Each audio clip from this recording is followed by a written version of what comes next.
Well, it's all over the mainstream media, so I guess we can talk about it. Before we get into today's video, I do want to let you guys know that this video is for educational purposes only. Please remember to be kind to everybody everywhere, in your everyday life, in your home, in the grocery store, and especially in the comment section down below. Please do not show hate to anybody, anywhere.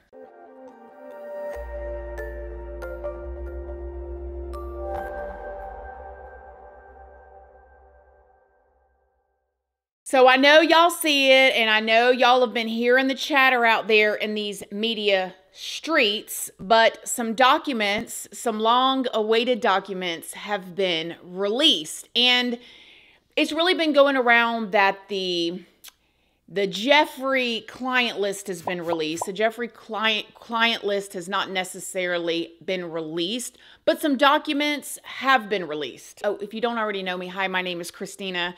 I have a second channel as well, which is Casually Christina. Do things way more casually over there. I also have a Patreon.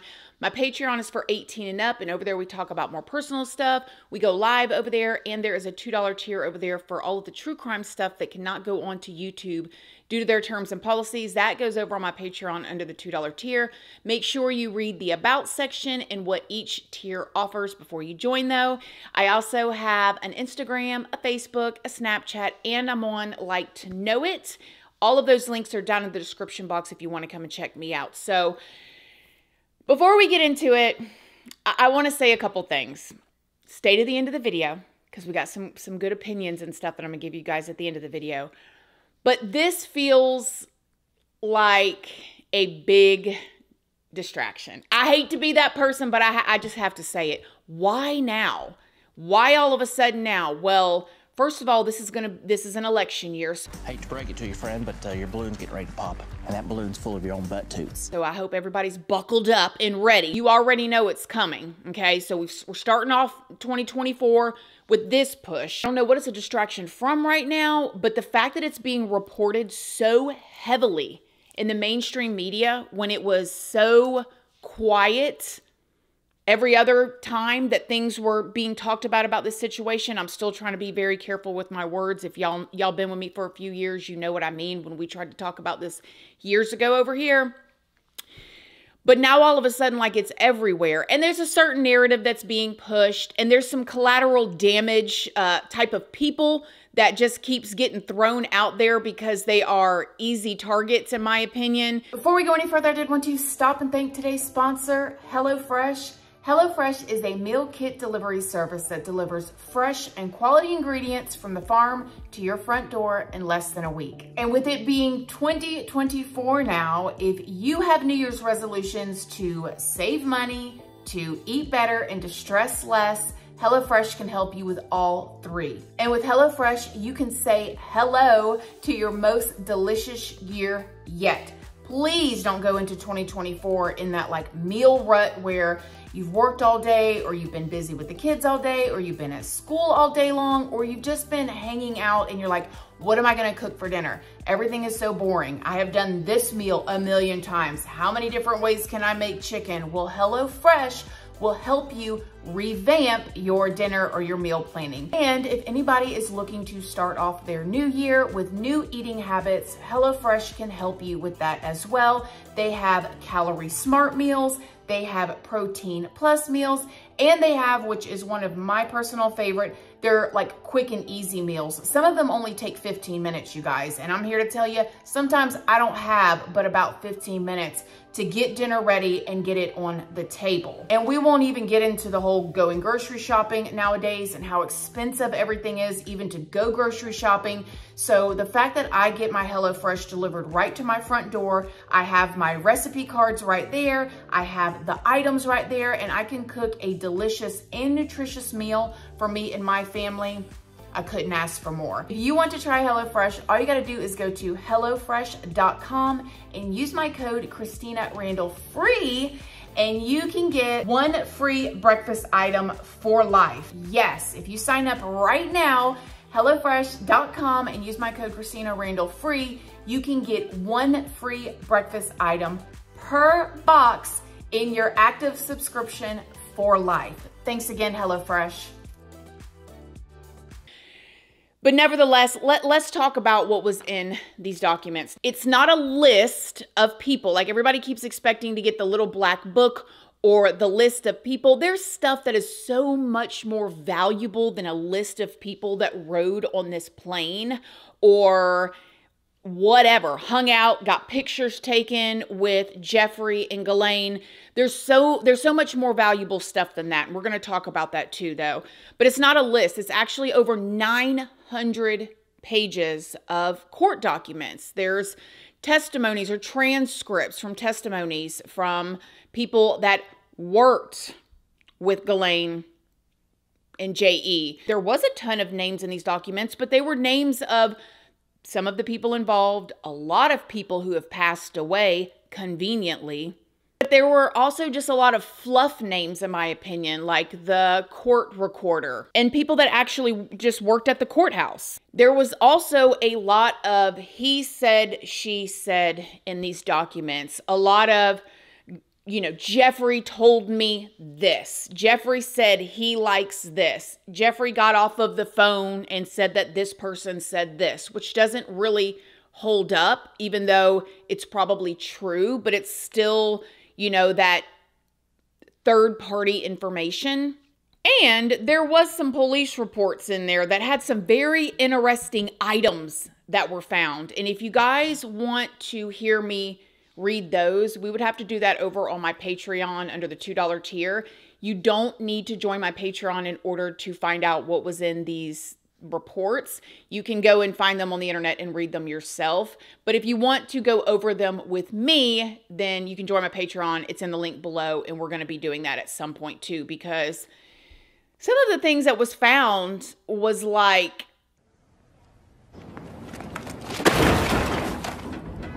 and allegedly, there's going to be more that's going to be released too. They're probably going to wait until, the right time. So one of the young women, she was a little bit over 18 years old when she met Ghislaine and Jeffrey. She gave her deposition, and the transcripts are in here. And I'm just going to tell you guys some high notes of some of the things that she said.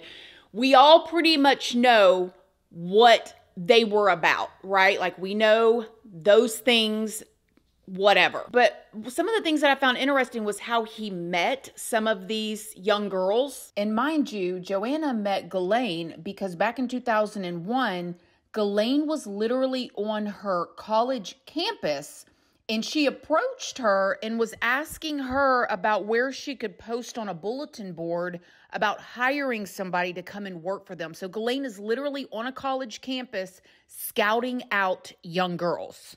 In the deposition, this girl, Joanna, talks about how her being, again, a little bit over 18, she went into interview for a position which was basically like a secretary. And by the way, go do your own research, form your own opinions. The documents are out there.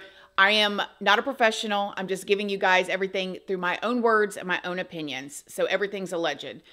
But Joanna said that she was a little bit over 18 years old when she went to go and interview for like a secretary position. She thought she was just going to be like answering phones and stuff like that. Well, she went for the interview, and she was called by Ghislaine to come in that following Sunday for her first day at work. So she offered her the job. When Joanna was asked, what did you do on your first day of work? She basically did the job she thought she was going to do. She went in there. She was answering the phones for them. She was responding to messages. Ghislaine sent her like on errands to go and get printer ink and stuff like that. And it was just a normal day at work. She leaves. The next thing you know, this Joanna gets a phone call from Ghislaine, and she says, hey, I have a proposition for you. Do you want to make $100 an hour massaging feet? And she was like, yes. When Joanna was asked during this deposition, like how she felt about that, she was like, I was happy with it. And I can imagine too, you're just a little bit over 18. This was years ago, before the big boom of the internet, and you're being offered $100 an hour to just massage feet. You're probably not thinking, are those feet crusty? Are they dusty? Whose feet? You're just thinking, okay, $100 an hour? Like, that's awesome. She then goes on to say that when she arrived that day to do the feet massaging, this is when she met somebody named Emmy Taylor. She said that this Emmy Taylor took her to Jeffrey's bathroom where he was. And I'm going to skim over this, but she said that basically Jeffrey was laying on a table and Emmy showed her how to give him a massage the way that he likes to have massages. And then from there, Jeffrey got off the table, Emmy got on, and Jeffrey showed Joanna how to give Emmy a massage. And then Joanna got on the table and received hers. And that was how she got started. So she started off just thinking she was going there to be a secretary. They probably were watching her. If I had to just imagine, they were probably making little jokes to see how she reacted, and then called her to see if she wanted to do the foot massage, you know, the grooming process. And when she gets there, starts off with a massage, and then it goes from there. Now let's talk about something that I found a little creepy and hard to imagine. At one point in Joanna's deposition, she talks about them flying her to New York, and this is where she saw Prince Andrew. During this time, she said that at one point, Ghislaine told her to come upstairs, and she went into a closet and she pulled out a puppet that is a caricature of Prince Andrew. Now, I guess that there is this show called Spitting Image where there's all these puppets of like different people or in the UK, and it's meant to be very funny, and that Prince Andrew really liked his puppet, so Ghislaine bought the puppet. She said that there was a little tag on the puppet that said Prince Andrew, and that's how she knew who he was. Then she talked about the fact that Virginia was there, and she sat on the couch next to Prince Andrew, and that they sat the puppet in Andrew's lap, and he basically used this creepy, if you ask me, puppet to grope Virginia. Like, I can just hear them all sitting there like laughing in their rich voices, ha ha ha ha, all creepy with this puppet like filling up on the young ladies, like in girls. And again, Virginia was underage at this time, but we're going to get to her next. Just, ugh. Joanna also said that Jeffrey constantly dangled this lavish lifestyle, you know, over her, saying that he could give her all of these different things if she would just do what he wanted her to do. Another person, and I did not realize this, Virginia, and I've watched documentaries about this, and Virginia is the main one that a lot of people see in the media. She's the one with the infamous picture with her with Prince Andrew. Now, Virginia had a lot to say. She's the one that spent a lot of time with Jeffrey and Ghislaine. She flew all over.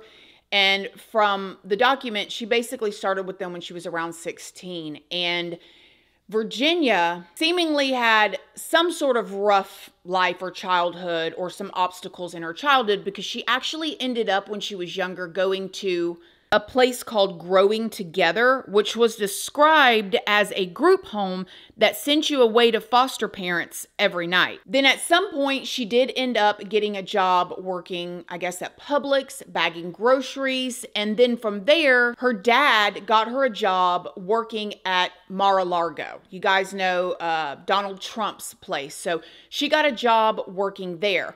Her dad was actually a maintenance supervisor at Mar-a-Lago, so he's the one that got his 16-year-old daughter, Virginia, a summertime job working there. So it's summertime, she's 16, she's trying to work on her school stuff, and this is when she was in a locker room where she met Ghislaine. Now, according to the documents, Ghislaine came up to her in the locker room and saw her alone and knew that they could offer her something. It's just so sick when you think about the way that these people's minds work. So they come up to Virginia while she's in the locker room, and Ghislaine starts talking to Virginia. Ghislaine sees her sitting there reading a book on, guess what? Massaging the body. And Ghislaine comes up to her and asks her if she wants to do massage, and she said yes, and she said that she basically could hook her up with a job. And at this point, Virginia's only 16 years old. She's telling her, well, wait a minute, like I've never gone to school. I just picked up this book to read it. And she said, oh, you don't need to worry about that. If the guy likes you, you're going to learn. He will train you how to massage, and you'll get certified or accredited that same day. Little did Virginia know that it wasn't the types of massages that she was thinking of when she was reading this book at work. Virginia told Ghislaine that she needed to ask her dad, and she ran over to her dad who was working, and he said, sure. And she called Ghislaine and said, my dad said it's okay. And Ghislaine said, great. And that's how she got connected to Jeffrey and Ghislaine. And get this, at first, her dad was dropping her off with them. And then they teach her how to give the massages the way that Jeffrey and Ghislaine like them. And I mean, it gets into some detail in there. I mean, she even describes what Ghislaine looks like without clothes on. Now, although these experiences and the grooming that went on, we knew these things, and it's horrific. And there's obviously more details in the documents, but we did know these things. A lot of things that I've been seeing pushed in the media recently is about Bill Clinton being on the plane like 50 times allegedly, and him being one of the John Does on there. I think it's number 36. But as shocking as the media is making it seem, we knew that already, right? We already knew that. The things that I feel like are not coming out that are my opinion is I believe that Jeffrey Epstein was a asset to a 3-letter word in the government. Okay, I believe that he was. I believe that's how he got around. I believe that's how he got away with stuff for so long. And I believe that's why you see photos of him with all of these different people. Because if you guys know about Jeffrey, he was a nobody. He swindled his way up and then somehow, some way got in with somebody. And I mean, the people that he was connected to, from presidents to movie stars to singers. I mean, he was all over the place. Ghislaine was even photographed with the Pope. I mean, they had Prince Andrew on the island. I mean, they had major connections. And remember in the beginning when I said that there's way more information or proof that's out there that we're not going to see, is when they confiscated or they raided the island, the FBI got all kinds of video footage of stuff. And I believe that J.E. and Ghislaine took videos and stuff in order to blackmail people, in order to keep politicians and powerful people in line. Now, in my opinion, not everybody that is going to be somehow connected to them did the things that are the horrific things that we remember Jeffrey as doing. I think that even him getting next to people and taking pictures at parties is enough to control certain people in certain ways. And I also think that I'll give you guys an example. I personally went to LA the beginning of last year, 2023, and I got to go in Facebook headquarters, and I went and had dinner at different places with different people who are in this business that I didn't know. I would go with one person. They would say, oh, so-and-so, so-and-so, so-and-so wants to meet you. We're going to have dinner at this place at this time. What if one of them people was like this and we're taking pictures together, and then 10 years down the road, all these photos are all over these media sources like I'm involved in something that I'm not? I think a lot of that happened with a lot of people, but there's still a lot of people that way, way more happened. And a lot of people are mysteriously dead too. But something that I find so interesting is like the paintings that Jeffrey had in his mansion. I know y'all know about them, right? Because if you don't, we're going to talk about them. You guys remember what happened when Bill Clinton was president? You remember the Monica Lewinsky incident in the blue dress? Why would Jeffrey have this painting in his house? Very interesting. Unless it was a sign to other people that came in there that he has power and control and to scare people. But something else that is more interesting is the photo of Bush. This one, it's not a photo, a painting of Bush that was in Jeffrey's mansion. But this photo is of him sitting on the floor, almost childlike, with 2 paper airplanes and 2 Jenga towers that have fallen. It's almost like a reminder that he has a secret about something And I don't know. It's very strange. And then when you think about all the cover-ups and all the hush-hush and all the redactions and the fact that all of these tapes that were found, the people in them were never released, it's like, what really is going on? Yeah, this 900-page document has been released and everybody's talking about it and the mainstream media is reporting on it now, but it's not really anything that we didn't already know. But it is just something to talk about. Most of us were shocked to hear that this island even existed. But since then, and especially since the last few years, when we've seen a lot of things happen that has kind of made us pay more attention to the things that we see versus just following everything that we're told. But in the opinion of some, and I don't know, because this is probably all just, rumors on the internet. I mean, I wouldn't know, and I definitely couldn't stand behind any of this. The opinions of some is there's probably more situations like this out there. More islands, more places. They've got to have a way, allegedly, to control the most powerful people. To keep them doing and saying what they want them to stay in line and not end up as a painting on some billionaire's wall somewhere. Like, that's a very interesting painting, the blue dress, or even the one with the 2 paper airplanes with the Jenga towers. I mean, that's interesting. Y'all let me know what you guys think in the comments section down below. And other than that, I will see y'all in the next video. Love you guys, and I'll see y'all soon. Bye.